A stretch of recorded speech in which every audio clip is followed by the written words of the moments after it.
Olá, sejam todos bem-vindos a mais um programa Entrevista Coletiva aqui na tela da Band. Eu sou Neto Cavalcante, editor-chefe de jornalismo da emissora, e me acompanham na bancada para a entrevista de hoje a jornalista Samara Souza, que é âncora da rádio Band News Difusora FM Manaus, e também a jornalista Flávia Moura, que é repórter aqui da Band Amazonas. Nosso entrevistado é economista, foi por 2 vezes vereador da capital amazonense e também por 2 vezes deputado estadual. Na última eleição, consagrou-se com a maior votação para deputado federal. Estou falando de José Ricardo Wendling, deputado eleito pelo PT. Ô, deputado, muito obrigado pela entrevista, pela presença aqui na Band. Seja bem-vindo. Obrigado, Neto. Obrigado aqui à Band, pela oportunidade de a gente poder aqui conversar na entrevista coletiva e a presença de 2 jornalistas importantes aqui do nosso estado, a Samara e a Flávia. Aí. Tá certo. Você tem o seu nome, José Ricardo Wendling, um deputado que já tem uma carreira política tão longa aqui no Amazonas, já mora há muito tempo, mas de onde vem o Wendling? Pois é, esse sobrenome ele é de origem alemã. Eu nasci no Rio Grande do Sul, a família veio para cá, eu era pequeno, 7 anos de idade. O governo federal, na época, o governo militar, ele estava estimulando famílias do Sul a virem para o norte, para o Pará, para o Amazonas. E o meu pai era agricultor e até hoje é agricultor. Então se mudou, veio com a família e eu sou o mais velho. Então nos estabelecemos aqui em Manaus, Moramos um pouco no interior, na Ilha da Paciência, aí no Solimões. Morei lá. Na época não tinha energia, hoje já tem energia, Veio com 7 anos, então a vida toda, carreira estudantil. Aqui. Irmãos nasceram aqui, então toda a minha caminhada, os estudos sempre, escolas públicas. Trabalhei no Distrito Industrial desde 15 anos de idade e me formei em Economia na Universidade Federal e por 23 anos trabalhando como consultor. Fui eleito vereador e deputado, aí a partir daí me dediquei 100% aos mandatos. Estou hoje por aqui agora a nível federal. O senhor citou que passou pelo Distrito Industrial com 15 anos, hoje tem uma empresa de consultoria no ramo de economia. Tinha. Na verdade... Que começo para onde chegou? Eu me formei em economia, eu trabalhava ainda na Sânio, e aí comecei a atuar na área da consultoria econômica. Então a gente ajudou a implantar muitas empresas aqui do polo industrial, com a política de incentivos, os estudos, os projetos. Mas depois que eu comecei, principalmente o mandato de deputado estadual, aí eu saí da minha atividade profissional, saí da empresa. Então, hoje, oficialmente, eu não tenho nenhuma empresa, Era empresa de consultoria, uma pequena empresa. Então, hoje a dedicação é ao mandato, cabeça toda voltada para as questões do Estado, os projetos, o debate político, que a gente precisa cada vez aprofundar mais, o interesse, fazer com que a população se interesse pela política. Então, eu estou hoje 100% dedicado ao mandato de deputado federal, em Brasília. Estamos uns dias lá e outros dias aqui em Manaus. O senhor teve quase 200 mil votos, 197 mil votos e mais alguns, e está iniciando essa carreira lá no Congresso Nacional. Como é que está sendo essa primeira impressão? 2 meses, começou em fevereiro o mandato. A gente está aprendendo, por um lado, porque lá a dinâmica é um pouco diferente, são 513 deputados federais. Então, até o espaço para você se pronunciar é mais limitado. No meu caso, como eu sou do Partido dos Trabalhadores, o PT tem uma bancada muito grande, que, aliás, agora teve mais um deputado que tomou posse. Então, tem a maior bancada do Congresso Nacional, são 55 deputados. Então, quase todos os assuntos são debatidos assim em conjunto. Qualquer projeto, você tem um apoio técnico, uma assessoria para ajudar a você debater, discutir aquele projeto. É uma assessoria muito boa, que, portanto, lhe ajuda a ter subsídio para debater qualquer assunto. Então, é uma experiência nova, mas o foco é olhar o Amazonas. A gente vê as questões que interessam o Estado. Eu acho que é importante porque a nossa bancada é pequena, só temos 8 deputados federais e 3 senadores. Então, o Amazonas tem uma bancada pequena. E nós já tivemos várias reuniões em conjunto para tratar de temas comuns. E a voz é a defesa do Estado, o desenvolvimento do Estado, as oportunidades para a população.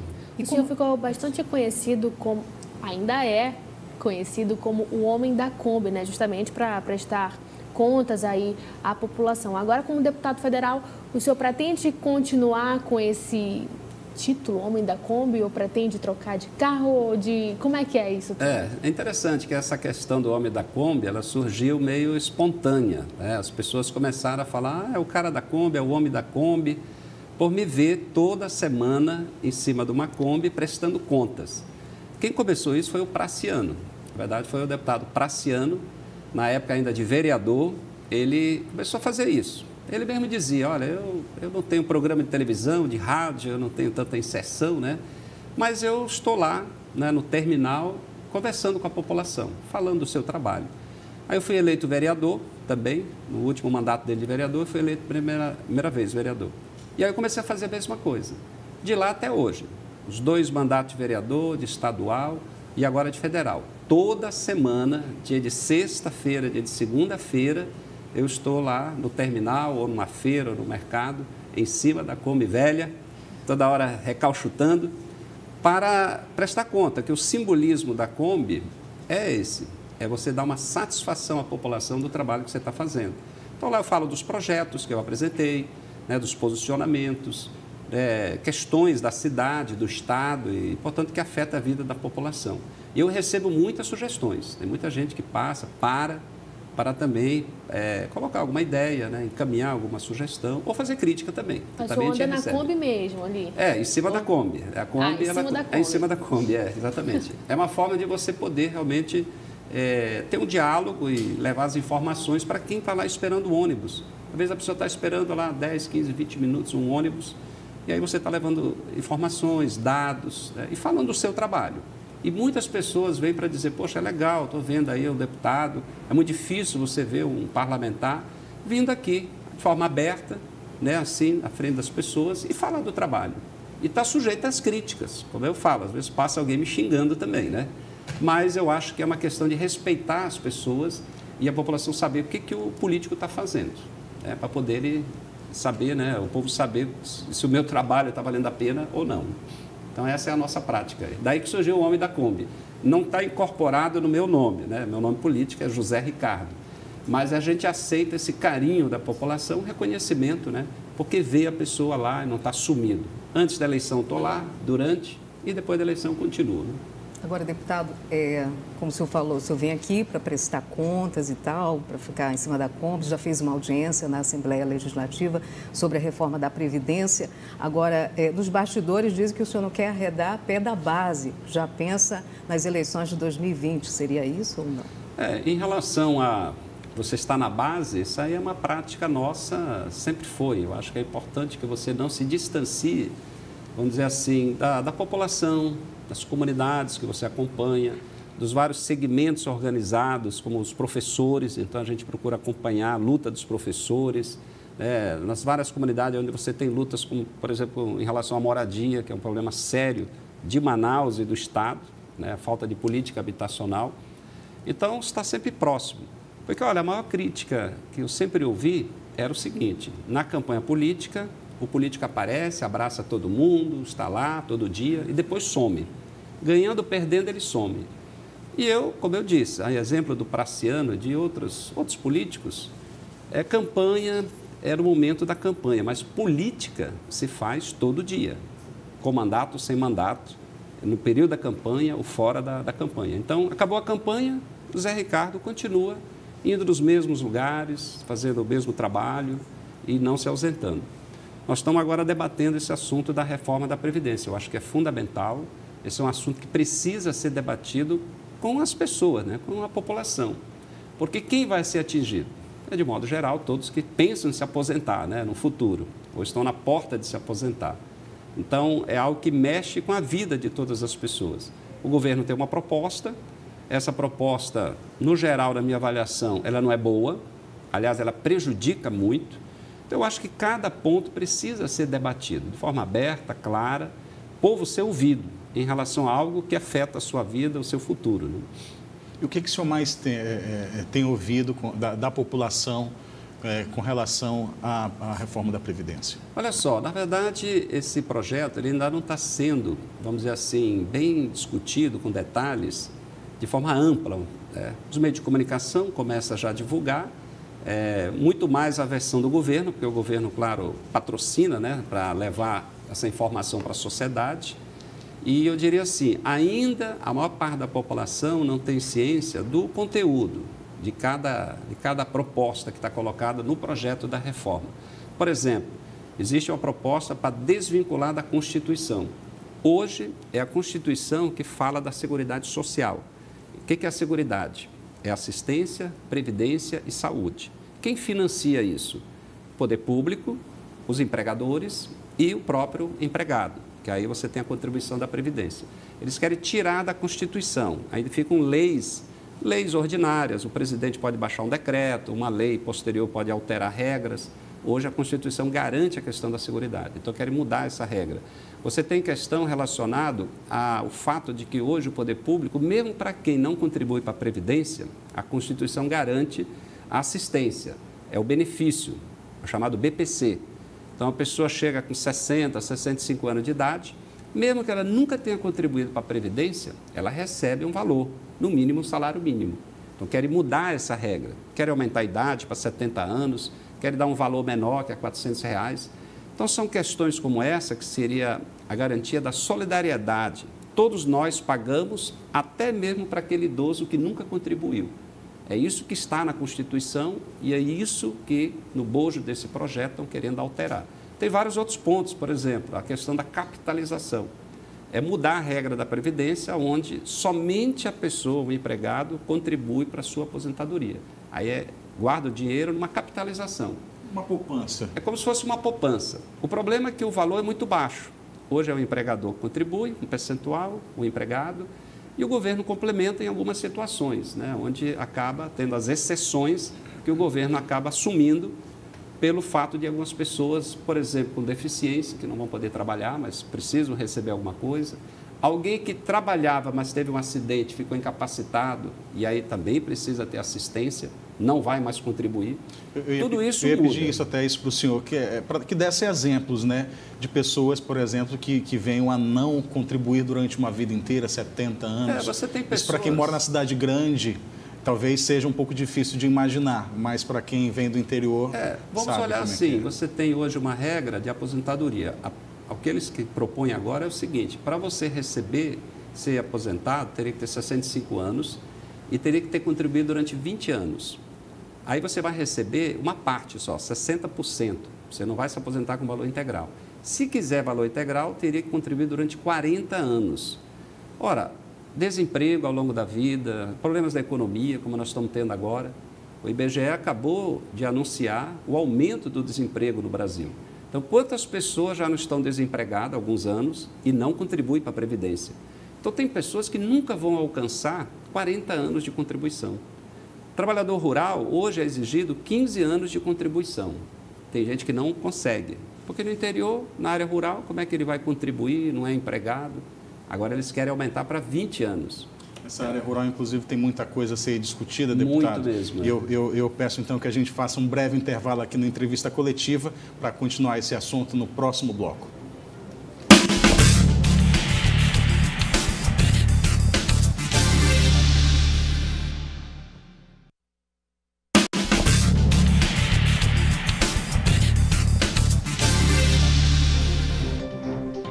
Estamos de volta aqui com entrevista coletiva na tela da Band. Nosso convidado é o deputado federal José Ricardo, do PT.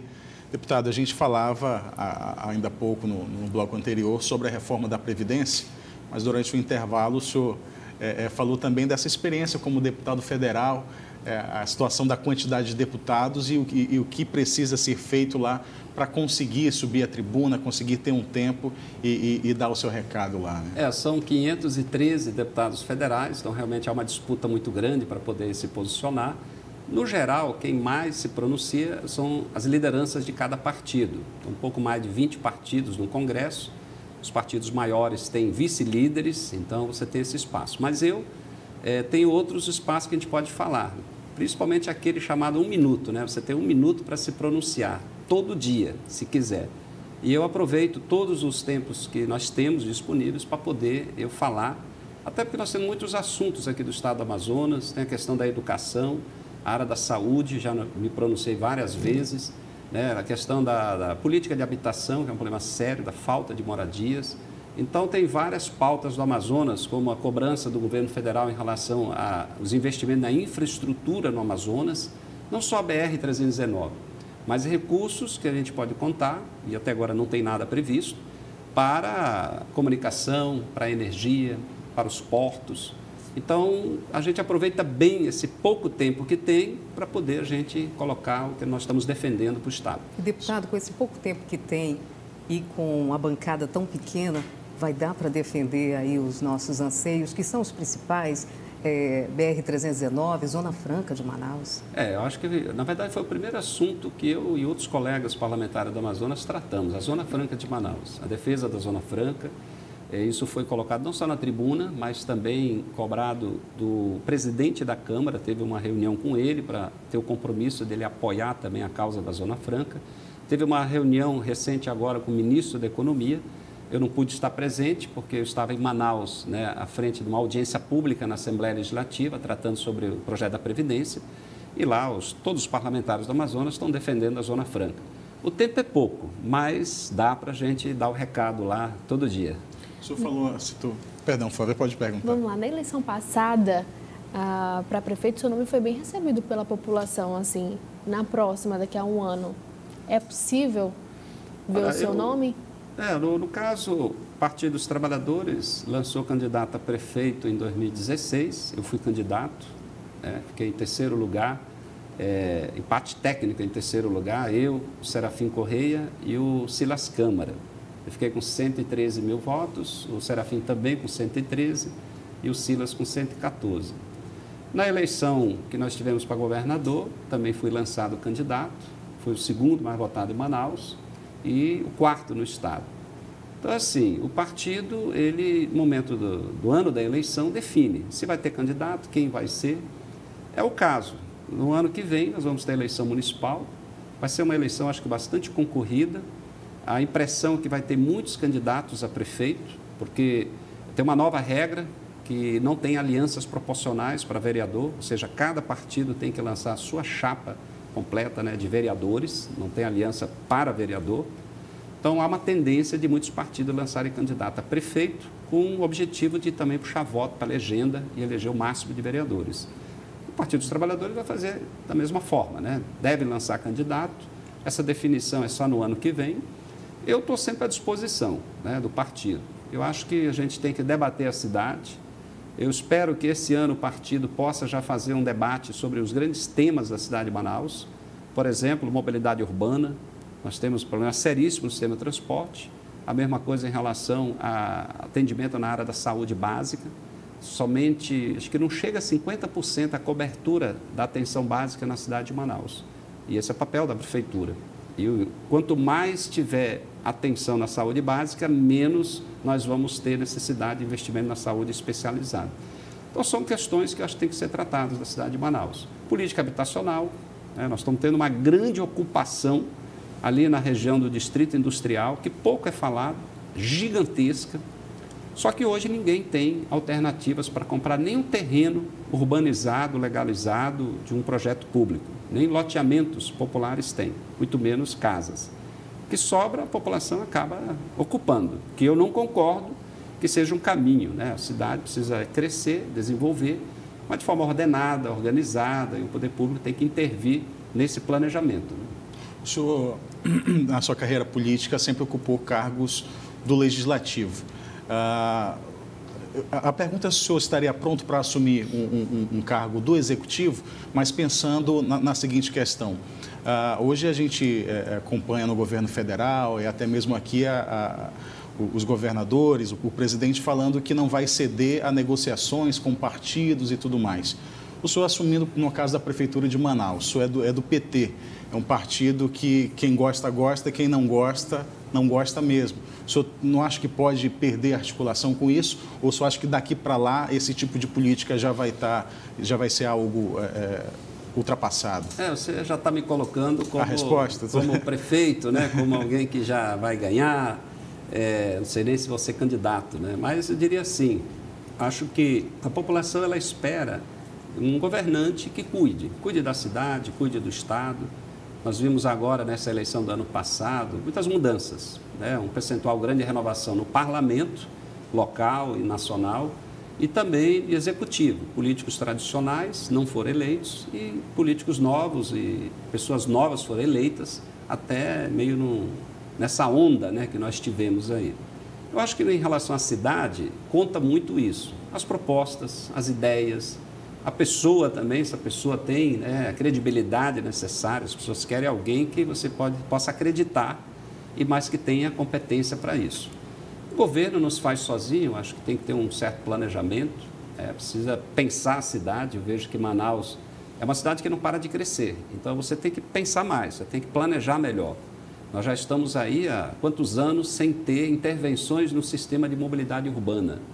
Passagem de nível, alargamento de ruas, estradas, viadutos, ou seja, não temos intervenções. Então, isso vai sufocando o trânsito, vai tornando cada vez mais lento também o transporte coletivo. Quanto mais demora um ônibus, né, no seu trajeto, mais oneroso fica também, e isso incide na tarifa. Nós temos questões sérias que envolvem a educação, escolas novas, há muito tempo não se constrói escolas novas. E aí vai acumulando, por exemplo, tem salas superlotadas, aí o aprendizado é comprometido. E essa é a razão de um projeto de lei, que eu protocolei agora, dias atrás, na Câmara dos Deputados, tratando sobre o número de alunos por sala de aula, que já é uma lei estadual aprovada, que está no Plano Estadual de Educação, e agora eu estou propondo como uma lei nacional. E um outro projeto que eu apresentei sobre gestores de escola. Eu acho que temos que ter uma gestão melhor das escolas. A categoria também gostaria, né, de ter uma eleição direta ou de escolher o próprio gestor que vai atuar naquela escola. Pois é, porque é isso que eu defendo já há muito tempo, desde a época de vereador. Eu acho que numa escola deveria ter algum processo de escolha de forma aberta, diria mais democrática, mas assim, dentro de alguns critérios e não ficar sujeito só ao critério político. O vereador ele tem direito de indicar tantas e tantas escolas gestores. Eu acho que tem que ter um critério dessa escolha, né? Você pode até, a nomeação política, ela existe, mas a escolha tem que ser resultado do envolvimento de quem está na escola, trabalha na escola. Funcionários, professores, né? Quem sabe os pais, os alunos, por que não? Por que não os alunos, né? A avaliar pessoas que teriam competência para isso. Então, esse é um projeto de lei que também já protocolei. São os dois meus primeiros projetos que eu entrei no Congresso Nacional, no caso da Câmara, os dois são na área de educação. O senhor deu um exemplo aleatório ou o vereador indica diretor de escola aqui em Manaus? Eu acho que nas negociações políticas que tem, é o que eu já ouvi, né, de parlamentares dizendo, né, que ele teve a oportunidade de indicar. Eu não sou contra indicar, estou falando que tem que escolher as pessoas lá. Né? Hoje tem gente que não tem a competência necessária, outros têm, outros até têm. Né? Eu visitei muitas escolas como vereador, umas 100 escolas mais ou menos, e como deputado estadual, umas 80 escolas do interior, escolas da capital. Então eu vi pessoas muito dedicadas, gestores, e outros que não tinham compromisso nenhum. Que o pessoal dizia, deveria mudar, mas aí tem um padrinho, alguém que está sustentando. Tem que mudar a regra. Eu acho que tem que melhorar a educação, valorizando quem trabalha, não só a questão salarial, mas as oportunidades, e melhorar a estrutura da escola. 40% das escolas do estado não tem uma quadra de esporte. Então, no país do futebol, todo mundo torce para um time, mas o menino, quando vai para a escola, ele não pode jogar uma bola na escola porque não tem quadra. Então, temos que brigar por isso, para melhorar a qualidade da educação, estrutura e valorização dos profissionais, né? Deputado, recentemente o Brasil acompanhou a prisão do ex-presidente Michel Temer, né? Há poucos dias já foi solto. E eu posso citar também o caso do Lula, né? Que continua preso após a condenação. Na sua avaliação, a Justiça agiu diferente nesses dois casos? Pois é, a Operação Lava Jato, hoje ela está sendo muito questionada em vários aspectos, né? No início, porque havia muitas coisas espetaculares, né, nas prisões. Hoje se questiona muito assim, a Constituição, ela diz que alguém é acusado, quem acusa tem que provar. Enquanto isso tem um processo, um inquérito, um processo, a pessoa se defende. E a prisão, ela acontece já no final, quando teve os julgamentos finais, tem as denúncias comprovadas, né? E essa é a nossa legislação. Muitos questionamentos há quanto aos processos de prisão antecipada, né, de, às vezes, julgamentos apressados, de falta de provas. No caso do Lula, o foco maior da defesa é dizer o seguinte, que foi denunciado e foi acusado e foi condenado sem ter as provas materiais. Porque qualquer pessoa pode acusar alguém, mas tem que ter provas, é o que diz a nossa justiça. Vale para todo mundo, porque a Constituição diz isso. Todo mundo tem o direito a um julgamento, todo mundo tem a presunção de inocência. Pode falar o que quiser de você, né? Pode falar as coisas mais absurdas, mas tem que provar. A princípio você é inocente, até que quem acusou provou mesmo. É assim que deveria ter o caminho normal. Então há muitas críticas de abusos, né, de questionamentos inclusive da conduta a nível federal, do Ministério Público. No caso do Lula, o Lula vai completar 1 ano de prisão agora mês de abril, né? Vai ter muitas manifestações, existe muita convicção de que haverá um julgamento, tem recursos, e talvez ele possa rever essa decisão. Mas é algo que ainda vamos ver aí, que a justiça às vezes demora, né? Tem pressa em alguns casos e demora em outros aí, né? O pessoal questiona, mas o Michel Temer foi preso e já foi solto, né? Se olharmos em última instância, ele está solto porque a Constituição assim garante. Ele tem que ser primeiro julgado, né, para ser preso, né? Mas eu não conheço os detalhes, né, mas temos que continuar insistindo, né? Querer uma justiça boa, uma justiça realmente para todo mundo. Corrupção tem que ser combatida, eu acho que não dá para aceitar, desvio de dinheiro. Tudo tem que ser provado. Nós temos aqui no Amazonas muita gente respondendo processos em relação à corrupção, a nível municipal e a nível estadual e federal. Tem muita gente. Tem outros que foram só acusados, mas que não têm julgamento até hoje. Demora, às vezes, a justiça, né? Deputado, o nosso tempo é curto, está chegando ao final. Queria já agradecer a Samara Souza, também a Flávia Moura pela participação aqui. Eu peço, já que o senhor se despeça da gente, fazendo as considerações finais, a gente acabou não tocando em um assunto, e aí o senhor pode se despedir falando disso. A gente falou em educação aqui, infraestrutura, e o senhor participa de comissões lá no Congresso de Desenvolvimento da Amazônia, de educação como suplente também. Isso. Queria saber o que o senhor vai levar dessas comissões aí para melhorar o nosso estado. Oficialmente eu estou na Comissão de Desenvolvimento Urbano, que é a comissão que trata sobre habitação, sobre mobilidade urbana e também sobre as questões da cidade como um todo, né? Nós temos aí também a Comissão da Amazônia, onde dos 8 deputados federais do Amazonas, 7 estão nessa comissão. Desenvolvimento Regional, Amazônia. Tem o de Indústria e Comércio, que é presidido, inclusive, pelo deputado Bosco Saraiva. O da Amazônia é presidido pelo deputado Átila Lins, então isso facilita debater questões de interesse aqui do estado do Amazonas. E eu estou como suplente na Comissão de Educação, que, pelo visto, vai ser uma comissão que vai debater muito, porque tem um Plano Nacional de Educação, tem um congelamento dos gastos públicos do governo federal por 20 anos, isso vai afetar a educação, inclusive, do nosso estado. Então, nós vamos estar tratando nessas comissões os temas que interessam ao nosso estado e à população. E vamos continuar. E, nesse momento, o grande debate é a reforma da Previdência. É isso que nós vamos estar bastante envolvido também. Tá certo, então. Muito obrigado mais uma vez pela presença. Obrigado, Neto. Sucesso para o senhor. Obrigado. O Band Entrevista Entrevista Coletiva, fica por aqui. O entrevistado foi o deputado federal José Ricardo. Me acompanharam aqui na bancada Samara Souza e Flávia Moura. No próximo domingo, mais um convidado, mais jornalistas convidados para me ajudar nessa entrevista e você com a sua audiência aqui na tela da Band. Até lá!